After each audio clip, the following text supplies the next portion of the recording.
আমাদেরকে সহায়তা করা যাতে আমরা ইনভেস্টিগেশন ঠিকমতো করতে পারি এবং যারা শাস্তি পাওয়ার কথা তাদেরকে যেন শাস্তির মুখোমুখি করা যায়।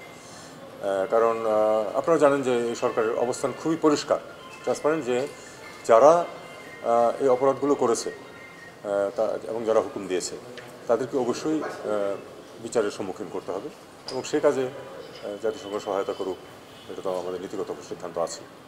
মানে এটাকে একটা ইন্ডিপেন্ডেন্ট টিম হবে না বাংলাদেশ সরকার? এটা আমরা ফাইনালাইজ করতে হবে আসলে। এগুলি সিদ্ধান্তটা হয়েছে তাদেরকে আমরা ইনভলভ করবো, এটুকু হয়েছে। বাকিটুকু নিটিগ্রিটি মিনিস্ট্রি, ইন্টারমিনিস্ট্রিয়াল, মানে 2-3টা মিনিস্ট্রি মিলে এটা ঠিক করে নেবে। তারা স্বাধীনভাবে করুক, কিন্তু উনি যদি এখানে ইনভেস্টিগেট করতে চান তার সিকিউরিটি ব্যবস্থাটা হলেও তো দেখতে হবে। কাজেই স্বাধীন যতই হোক না কেন তারপরেও তো আমাদের ইনভলভমেন্ট থাকতেই হবে, কারণ এই সরকারও চায় যে একটা ট্রান্সপারেন্ট একটা ইনভেস্টিগেশন হোক এবং তার ভিত্তিতে আইনগত ব্যবস্থা নিয়ে শাস্তি দেওয়া হোক। কাউকে কিন্তু আরবিট্রারিলি বা সামারি ট্রায়ালের কোনো চিন্তা কিন্তু সরকারের নেই।